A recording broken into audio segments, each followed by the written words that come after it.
এনেকুৱা যে মই বড়ো হয় মই অসমীয়াও হয় কাৰণ অসমৰ মই गिबियावनो हेल्ल'एसबी ब्लगाव बयखौबो आंनि गोसो गोरबोनिफ्राय बरायनो थाग्रोबाय दिनै जोङो सावरायनो आखायाव लादों माखासे थांनाय साननैसो आवगोलनि मा सोर मा बिबुंथि होलांखो प्रहलाद ब्रह्म बिथां बिपिएफनि गोख्रों सासे दैदेनगिरि बिथाङा राजु नार्जारि सारनि सायाव मा खोथा बुंखो नैबेखौबो दिनै सावरायगोन बेनिफ्राय मानगोनां जा सिएम प्रमद बर' बिथाङा प्राग निउज चेनेलनि एडिटर चिफजों प्राग निउज चेनेलजों मोगा-मोगि जायो नैबेयावहाय बिथाङा मा बुंखो आरो बिथांनि फारसे मा सोंलु खालामदोंमोन स' नैबेनि बागैबो सावरायगोन जोबथारनायावहाय थांनाय बावैसो आं नोंथांमोननो भिडिअ हगारबाय थादोंमोन जे नैबे बाक्सायावनो थाफिननांगौ होननानै गोबां आन्दलन खालामनाय सोमावसारनाय नैबिदि हाबाफारिफोरखौ नोंथांमोना आंनि भिडिअनि थ्रुयै गोबां नुनो मोन्दों आरो बेलेग गुबुन ससियेल मिडिया थ्रुनिबो नोंथांमोना मिथिनो मोन्दों स' नैबेनि फारसे मानगोनां सिएम प्रमद बर'आ दाख्लै दावबायफैयो जायगाखौ नायफैयो बेनिफ्राय मोनसे फरायसालियाव हाबनानैहाय बिथाङा दसे मेल मिटिंबो खुंलाङो बेनिफ्राय मा खोन्थालांखो मा सावरायलांखो नैबेखौ दिनै बे भिडिअआव नोंथांमोना मोननो थांगासिनो दङ स' आसा खालामदों नोंथांमोना भिडिअखौ जोबजासिम नायगोन गिबियावनो जों रायज्लायग्रोनांगोन प्राग निउज चेनेला बिथांजों माखासे सोंलु खालामो बिथांनाव माखासे सोंलु खालामो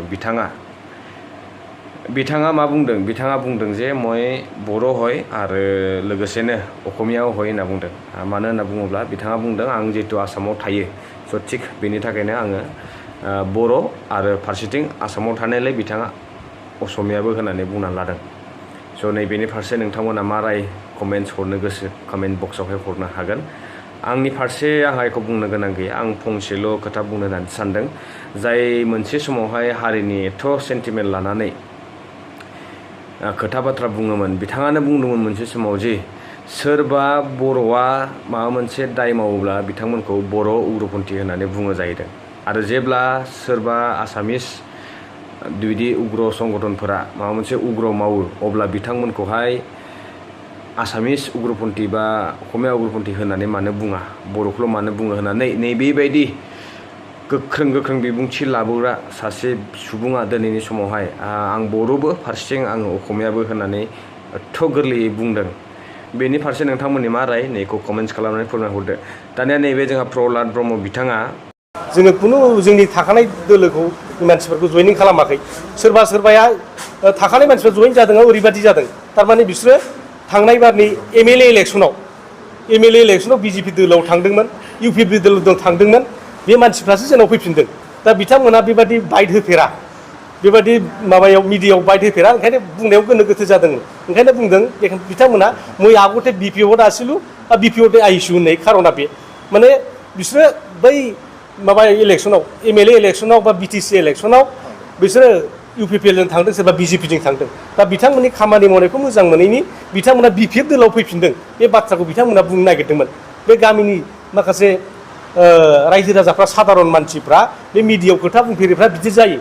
जों बुंबाय थाग्राफ्रानो गोनो गोथो जायो आरो बिसोरलाय बेबादि मिडियायाव गसंनानै बुंगोन बेथ' बिराद गोब्राब खोथा बिथांनि थाखाय दा राजु नार्जारि मानाव गेदेर बिथाङा बिदि नाटक होनलाबायदों बिथांमोना फोथाराव ओंखारबासो बुजिगोन दा दिनै बिथांमोनहा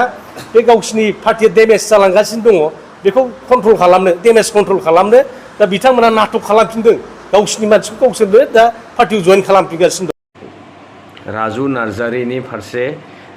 फिनजाथाय होदों जे बिपिएफआनो बिपिएफआव जयनिं जाबाय थानायखौ गोबां दिनैनि समाव जों मिन्थिगौ बयबो नुदों जे बिपिएफ दोलोआवनो बिपिएफआ जयनिं जाबाय थादों होननानै बिथांमोना दिनैनि समाव गोबां सावरायगासिनो दङ प्रेस मिट होगासिनो दङ नङा होमब्ला स' आंहा बेनि फारसे फंसेल' खोथा बुंनो होननानै सानदों नोंथांमोना दिनै जा समखिनि नोंथांमोना मोनदों आखायाव आं खावलायो नोंथांमोनखौ बा जोङो रायजो राजा हिसाबै लुबैयो हाजासे नोंथांमोननि आखायाव जेसेबां सम दङ नैबेखिनि समखौ मोजां खामानियाव इउटिलाइज खालाम ओरैनो नैबेबायदि काउन्टार प्रेस मिट होफिननानै फिनजाथाय होनाय बिबुंथि होनाय नैबेफोरखौल' खालामबाय थानानै समखौहाय मानो बारहोनो नागिरबाय थादों दा बयबो रायजो राजाफोरा नोंथांमोननि सरकार जिहेतु दङ दिनै नोंथांमोननि सायावनो सोनारनानै दङ नोंथांमोनखौ आसा खालामनानै दङ दान्दिसे समल'सो आरोबाव नोंथांमोना मा मावनो हागोन बेखौ दिन्थिलांनांगौ नाथाय खोथायावल' नोंथांमोना दिनैनि समाव मावबाय थानायखौ नुनो मोन्दों दा बावै जोंहा मानगोनां सिएम CM बिथाङा हेमन्त बिश्व शर्मा सारा जोंनि BTC फारसे दावबायफैबाय थानायखौ जों नुनो मोनगासिनो दङ आरो गोबां बिदिनो अरुणोदय 2.0 स्किमखौ लानानै माखासे सार्टिफिकेट राननानै गोबां मेल मिटिं खुंगासिनो दङ आरो बेवहायनो नोंथांनि जिहेतु डायलग्सफोर होनाय नैबे मिटिंफोरावहाय नोंथाङा निजेनो साइकेल टु कुनि दिसे होननानै फरायसाफोरखौ सोंलायो बिथांमोना होनो मामाये दिसे अब्ला नोंथांनि बेवहाय मा क्रेडिट थाखो थाङै थुङै नोंथाङा दिनैनि समावहाय निजेनि बिथा बानायनो थांगासिनो दङ ना बले BJPनिसो बिथा बानायनानै होनो थांगासिनो दङ स' एसे कनफिउस जादों बेफोरखौ लानानैहाय आरो जिमाननाखि डेभेलपमेन्टेल खामानि मावदों बा नोंथांमोना फिथा हास'दों फाउन्डेसन स्टोन ले खालामदों नैबेफोरावहाय जेरावबो माने आसामनि मिनिस्टार्स आसामनि CM बा आसामनि एसेब्लाबो आखाइ होआबानो नोंथांमोना दिनै बेखेवनो हाया ओरैबायदि जानायखौ जों नुनो मोनगासिनो दङ स' थारैनो बुंनांगोन नोंथांमोना दिनैनि समावहाय जोबोद गाज्रि स्थितियाव दङ होननानै बुंनांगोन बेनिखायनो प्रेस मिटनि अनगा नोंथांमोननि आखायाव जेबो आरो उफाय गैला खामानिथ' मावनो हाखाला जों नुबाय आसा खालामनानै दंबावोमोन नाथाय दा आसा खालामनानैबो एख' फिथाइखौ मोननाय नंला होननानै बुंनांसिगोन आरो टाइम्स 8 ना टाइम्स नाव मोनसेयावहाय मोनसे जास्ट माने भटिं पल होननायनि मोनसे भटिं पल जानाय मोनसे नुदोंमोन आङो एप्सनि थ्रुयैहाय स' नैबेयावहायबो नुदों आङो 58%आ BPF खौ भट होदों बेनिफ्राय 9%आ BJP खौ होदों बेनिफ्राय 4%आ 20%आ UPPL खौ होदों आरो बेनिफ्राय आदार्सआवहाय 4% 5% नैबेखौबो आं नोंथांमोननो दिन्थिगोन क्लिप्सखौहाय स्क्रिनशट खालामनानै नोंथांमोननो होगोन आरो डेसक्रिपसनाव हायोब्ला बेनि लिंकखौबो आं नोंथांमोननो शेयार खालामगोन फुजा बोथोर सफैगासिनो दङ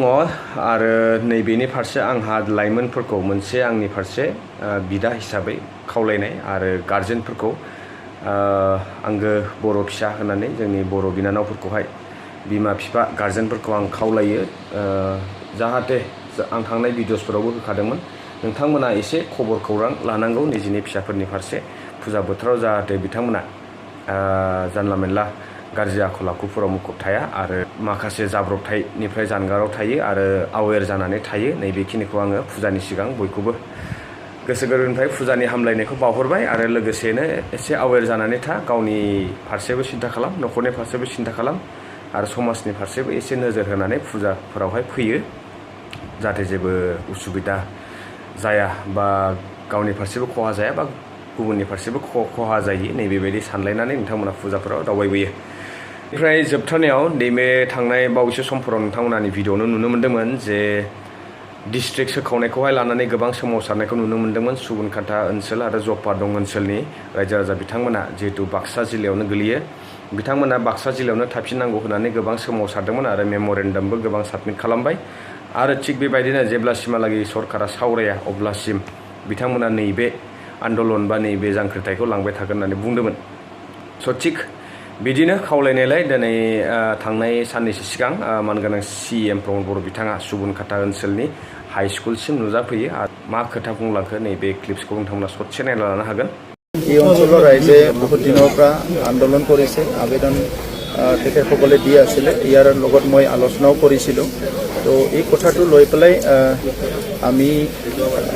মুখ্যমন্ত্ৰীৰ লগত মই কথা পাতিছোঁ বিভিন্ন কথাবিলাক তেখেতৰ লগতো শ্বেয়াৰ কৰিছোঁ আৰু এতিয়া যিটো নেকি সাব ডিষ্ট্ৰিক্ট কনচেপ্ট সেইটো আমাৰ ইয়াত আমি যেতিয়ালৈকে কাউন্সিলে নকৰে সেইটো নহ'ব আৰু সেইকাৰণে এই এৰিয়াটো যেহেতু বাক্সা ডিষ্ট্ৰিক্টৰ লগত থাকিব বিচাৰে এই জিলাৰ এই এৰিয়াটো বাক্সা ডিষ্ট্ৰিক্টৰ লগত থকাৰ কাৰণে কথা পাতিছোঁ আৰু সেইটো ৰাইজে যেনেকৈ বিচাৰিছে তাত বহুতখিনি নদীৰ প্ৰব্লেম আছে কিবা আছে ইনকনভিনিয়েঞ্চ আছে এতিয়া ৰাইজৰ যিটো চেণ্টিমেণ্ট সেইটো লৈ পেলাই আমি কাম কৰি আছোঁ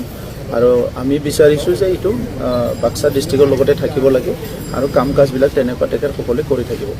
কিবা চৰকাৰী মই মুখ্যমন্ত্ৰী ডাঙৰীয়াৰ লগত আৰু আলোচনা কৰিম যে কিবা এটা নটিফিকেশ্যন যাতে ওলাই দিব পৰা যায় थ' नैबेनि फारसे आंहा बुंनो गोनां एख' गैया जुदि बाक्सा डिस्ट्रिक्टआवनो थालांफिनोब्ला जोबोद मोजां आरो जाहाथे तामुलपुराबो तामुलपुर हिसाबै थाबाय थादों बाक्साया बाक्सायैनो थाबाय थादोंसै बेनिफ्राय बेखौ लानानैहाय सोमावसारगिरि बिथांमोनखौबो आं खावलायनो सानो जाहाथे बेयाव खुनु पलिटिक्सखौ इनभल्भ खालामा जेब्लासिम नोंथांमोननि थांखिसिम सौहैया बा जि इन्टेनसनखौ लानानै नैबे जांख्रिथायखौ लाबोदोंमोन जि दाबि नैबेखौहाय बाहाल लाखिबाय थायो जेब्लासिमहालागै बेयो साक्सेस जाया बा जेब्लासिमहालागै बे मोगथां महर मोना बर्तमान खुगाजोंसो बुंलांदों आरो जों मोनथिखायो खुगाजों बुंनाय रावा माबायदि जायो गोखाना गोदै जायो बेखौ उननि समाव मिथिगोन स' बिनिखायनो जेब्लासिमहालागै रिटेन अर्डार मोनागौ मानि पलिटिकेलाइज खालामनानै बा कनस्पिरेसि खालामनानै बिथांमोनखौ सोखावनो नाजानाङा आं नैबेखौनो खावलायगोन अब्लासो नोंथांमोननि जि दाबिनाय जि थांखि नैबेयो साक्सेसफुल जागोन आरो फिथाइखौ मोननो हागोन स' हेल'एसबि ब्लगनि नागिर नोंथांमोननिसिम आं बिदाय लाथ'नाय जाबाय दिनैनि भिडिअ नैबेसेनोसै आरो लोगो मोनबावसिगोन फिन खनसेबाव नेक्स्ट ब्लगावहाय टिल देन स्टे ट्युन बाय